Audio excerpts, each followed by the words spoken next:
Welcome to double seven media. నేను మీ ఆదినారాయణ. నా video చూస్తున్న ప్రతి ఒక్కరూ లైక్ చేసి, షేర్ చేసి, కామెంట్ చేసి, అలాగే ఛానల్ను సబ్స్క్రైబ్ చేసుకోవాలని కోరుకుంటున్నాను. ఒకసారి మనము అన్నమయ్య జిల్లా రాజంపేట నియోజకవర్గంలో జరుగుతున్న రాజకీయ పరిణామాలను గురించి తెలుసుకునే ప్రయత్నం చేద్దాం. ఆంధ్రప్రదేశ్లో రాజకీయాలన్నీ ఒక ఎత్తు అయితే, రాజంపేట నియోజకవర్గంలో జరిగే రాజకీయాలు మరో ఎత్తు. అసలు పార్టీ అధికారంలో ఉన్న తెలుగుదేశం పార్టీ నాయకులకు న్యాయం జరగడం లేదని చాలామంది ఆవేదన వ్యక్తం చేస్తున్నారు. ప్రస్తుతం రాజంపేట నియోజకవర్గంలో తెలుగుదేశం పార్టీ తరఫున 2024 ఎన్నికల్లో రాజంపేట ఎమ్మెల్యేగా పోటీ చేసి ఓడిపోయిన సుగవాసి సుబ్రహ్మణ్యం గారు, అలాగే పార్లమెంట్ అధ్యక్షుడు జగన్మోహన్ రాజు గారు, టీడీపీ రాష్ట్ర అధికార ప్రతినిధి మేడా విజయశేఖర్ రెడ్డి గారు, వీళ్ళు ముగ్గురు యాక్టివ్గా ఉన్నారు. అయితే ఇక్కడ ప్రధాన నాయకుల మధ్య సమన్వయం లేదు. ఎవరికి వారు గ్రూపులుగా విడిపోయారు. తెలుగుదేశం పార్టీ కార్యకర్తలకు ఏ రాజకీయ నాయకుని దగ్గరికి వెళితే పనులు జరుగుతాయి, మనకు న్యాయం జరుగుతుంది అనేది తెలుసుకోవడం కష్టంగా మారింది. కూటమి ప్రభుత్వం అధికారంలో ఉన్న రాజంపేట నియోజకవర్గంలో గ్రూప్ రాజకీయాలు ఎక్కువగా సాగుతున్నాయి. దీంతో టీడీపీ కార్యకర్తలు సతమతమవుతున్నారు. గతంలో వైఎస్ఆర్ కాంగ్రెస్ పార్టీ అధికారంలో ఉన్నప్పుడు 2019 నుంచి 2024 వరకు తెలుగుదేశం పార్టీ కోసం ఎంతో కష్టపడి పనిచేశాము. 2024 ఎన్నికల్లో తెలుగుదేశం పార్టీ అధికారంలోకి వచ్చిందని చాలా సంతోషపడుతున్నాము. అయితే నాయకుల విభేదాలు మాకు శాపంగా మారాయని తెలుగుదేశం పార్టీ కార్యకర్తలే చర్చించుకుంటున్నారు. నాయకుల మధ్య ఉన్న విభేదాలతో కార్యకర్తలకు న్యాయం చేయడం మరుస్తున్నారని చర్చించుకుంటున్నారు. అయితే ఇప్పుడు ఇటీవల జరిగిన కొన్ని అంశాలు మీ దృష్టికి తీసుకొస్తాను. రాజంపేట నియోజకవర్గంతో పాటు ఒంటిమిట్ట మండలంలో కూడా తెలుగుదేశం పార్టీ నాయకులు చేస్తున్న రాజకీయాలు అర్థం కాక కార్యకర్తలు అయోమయంలో ఉన్నారు. మండలంలో తెలుగుదేశం పార్టీ నాయకులు ఎప్పుడు ఏ నాయకుని దగ్గరికి వెళ్తారో అర్థం కాని పరిస్థితి. కార్యకర్తలు అర్థం చేసుకోలేకపోతున్నారు. ఈరోజు ఒక వర్గం ఒక నాయకుని దగ్గర ఉంటే మరో రోజు మరో నాయకుని దగ్గరికి అదే వర్గం వెళ్తుంది. ముందుగా ఆ నాయకుని దగ్గర ఉన్న వర్గం ఆ నాయకునికి దూరం అవుతుంది.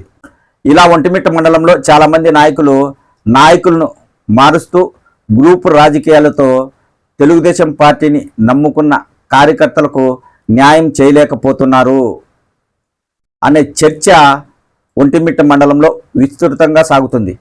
ఒంటిమిట్ట మండలంలోనే కాకుండా రాజంపేట నియోజకవర్గంలోనే ఇలాంటి పరిస్థితి ఉంది అనేది కూడా ఒక చర్చ సాగుతుంది. అయితే ఇటీవల ఒంటిమిట్ట మండలంలో వైస్ ఎంపీపీకి ఉప ఎన్నిక జరిగింది. అయితే ఆ ఎన్నికల్లో తెలుగుదేశం పార్టీ అభ్యర్థి వైస్ ఎంపీపీ అయ్యారని ప్రకటించడం జరిగింది కొంతమంది తెలుగుదేశం పార్టీ నాయకులు. అయితే మరో కొంతమంది నాయకులు ఏమని చర్చించుకుంటున్నారు, ఎలాంటి వ్యాఖ్యలు చేస్తున్నారంటే, ఒంటిమిట్ట మండలంలో వైస్ ఎంపీపీకి ఉప ఎన్నికలు జరుగుతున్న విషయాన్ని మా దృష్టికి ఎవరు తీసుకురాలేదు, మాకు తెలియకుండానే వైస్ ఎంపీపీని ఎన్నుకున్నారని కొంతమంది తెలుగుదేశం పార్టీ నాయకులు అంటున్నారు. అయితే ఇక్కడ మనం గమనించాల్సింది ఏంటంటే, వైఎస్ఆర్ కాంగ్రెస్ పార్టీ తరఫున ఉన్న ఎంపీటీసీలు తెలుగుదేశం పార్టీలో చేరారు కాబట్టి వైస్ ఎంపీపీ తెలుగుదేశం పార్టీకి దక్కింది అని ఒక వర్గం తెలుగుదేశం పార్టీ నాయకులు చెప్తున్న మాట.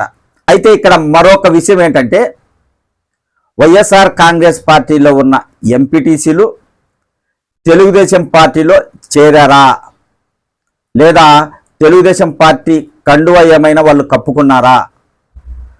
తెలుగుదేశం పార్టీలో చేరకుండా వైఎస్ఆర్ కాంగ్రెస్ పార్టీకి రాజీనామా చేయకుండా వాళ్ళు తెలుగుదేశం పార్టీ ఎంపీటీసీలు ఎలా అవుతారని కొంతమంది ఒంటిమిట్ట మండలంలో తెలుగుదేశం పార్టీ నాయకులు ప్రశ్నిస్తున్నారు. ఇక్కడ కొంతమంది తెలుగుదేశం పార్టీ నాయకులు మరో కొన్ని వ్యాఖ్యలు చేస్తున్నారు. అసలు వైస్ ఎంపీపీ ఎన్నికలు జరిగాయి, అక్కడ టీడీపీకి చెందిన వారు కాదు, వైఎస్ఆర్ కాంగ్రెస్ పార్టీకి చెందిన వారికే వైస్ ఎంపీపీ పదవి దక్కింది, మాకు సంబంధం లేదన్న రీతిలో తెలుగుదేశం పార్టీ నాయకులు మాట్లాడుతున్నారు. దీంతో రాజకీయాలు అర్థం కాక సామాన్య కార్యకర్తలు అనేక ఇబ్బందులు పడుతున్నారు. ముఖ్యంగా అధిష్టానం అన్నమయ్య జిల్లా రాజంపేట నియోజకవర్గంపై దృష్టి పెట్టడం లేదు, రాజంపేట నియోజకవర్గాన్ని పట్టించుకోవడం లేదనే విమర్శలు అయితే వస్తున్నాయి. ఇక్కడ నాయకుల మధ్య విభేదాలు ఉండడం వలన తెలుగుదేశం పార్టీ కార్యకర్తలకు న్యాయం జరగడం లేదు. ఎవరికైనా కష్టం వస్తే ఏ నాయకుని దగ్గరికి వెళ్ళాలో అర్థం కావడం లేదని కార్యకర్తలు అంటున్నారు. అధిష్టానం అయితే ఖచ్చితంగా రాజంపేట నియోజకవర్గంపై దృష్టి పెట్టాల్సిన అవసరం ఉంది. ఎందుకంటే రాజంపేట ఇన్ఛార్జి ఎవరు అనేది అధికారికంగా తెలుగుదేశం పార్టీ ప్రకటిస్తే రాజంపేట నియోజకవర్గంలోని 6 మండలాల తెలుగుదేశం పార్టీ నాయకులకు ఒక క్లారిటీ వచ్చే అవకాశం ఉంటుంది. అప్పుడు ఆ నాయకుని దగ్గరికి నాయకులందరూ వెళ్ళే అవకాశం ఉంటుంది. అదేవిధంగా కార్యకర్తలకు ఏవైనా ఇబ్బందులు ఉంటే ఆ నాయకుని కలిసి వాళ్ళ సమస్యలు పరిష్కరించుకునే అవకాశం ఉంటుంది. అయితే ఇప్పుడు ప్రస్తుతానికి మాత్రం 2024 ఎన్నికల్లో ఎమ్మెల్యేగా పోటీ చేసి ఓడిపోయిన సుగవాసి సుబ్రహ్మణ్యం గారే రాజంపేట ఇన్ఛార్జి అని ఆయన వర్గీయులు చెప్తున్నారు. కాకపోతే అధిష్టానం అధికారికంగా ప్రకటించలేదని వ్యతిరేక వర్గీయులు చెప్తున్నారు. మరి రాజంపేట ఇన్ఛార్జి ఎవరు, అసలు రాజంపేట నియోజకవర్గానికి తెలుగుదేశం పార్టీ నాయకుడు ఎవరు అనే ప్రశ్న ఇప్పుడు తెలుగుదేశం పార్టీ కార్యకర్తల్లో తలెత్తుతుంది. ఇక్కడే ఒక విషయాన్ని మీరు గమనించండి.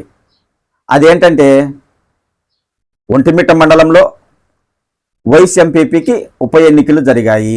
తెలుగుదేశం పార్టీ వైస్ ఎంపీపీని కైవసం చేసుకుందని కొంతమంది నాయకులు చెప్తున్నారు. మాకు సంబంధం లేదు, వాళ్ళు తెలుగుదేశం పార్టీలో చేరలేదు అని కొంతమంది నాయకులు చెప్తున్నారు. అసలు వైఎస్ఆర్ కాంగ్రెస్ పార్టీకి రాజీనామా చేయకుండా, తెలుగుదేశం పార్టీలో చేరకుండా తెలుగుదేశం పార్టీ తరఫున వైస్ ఎంపీపీగా ఎలా ఎన్నుకుంటారు అనే ప్రశ్నలు కూడా తలెత్తుతున్నాయి. అయితే ఒక్కటి మాత్రం నాయకులు గమనించాల్సిన అవసరం ఉంది. ప్రస్తుతం కూటమి ప్రభుత్వం అధికారంలో ఉంది.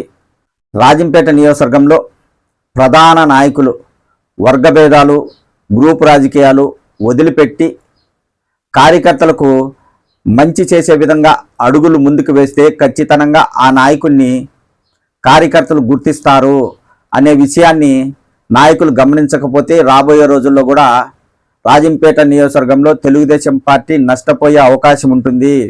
ఈ విషయాన్ని నాయకులు ఖచ్చితంగా ఆలోచించాలి. గ్రూప్ రాజకీయాల వలన తెలుగుదేశం పార్టీని ప్రాణంగా అభిమానించే కార్యకర్తలకు మంచి జరగడం లేదు. న్యాయం జరగకపోవడంతో చాలామంది అసంతృప్తి వ్యక్తం చేస్తున్నారు.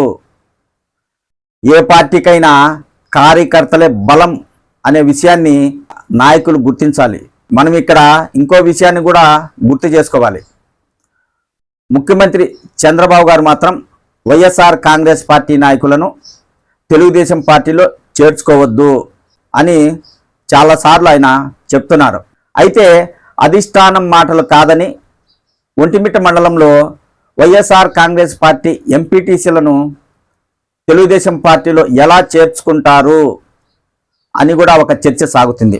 ఖచ్చితంగా నాయకులు ఏకతాటిపైకి రాకపోతే తెలుగుదేశం పార్టీతో పాటు కార్యకర్తలకు కూడా నష్టం జరుగుతుంది అనే విషయాన్ని గుర్తించకపోతే 2029 ఎన్నికల్లో కూడా తెలుగుదేశం పార్టీకి రాజంపేట నియోజకవర్గంలో తీవ్ర నష్టం కలిగే అవకాశం ఉంది.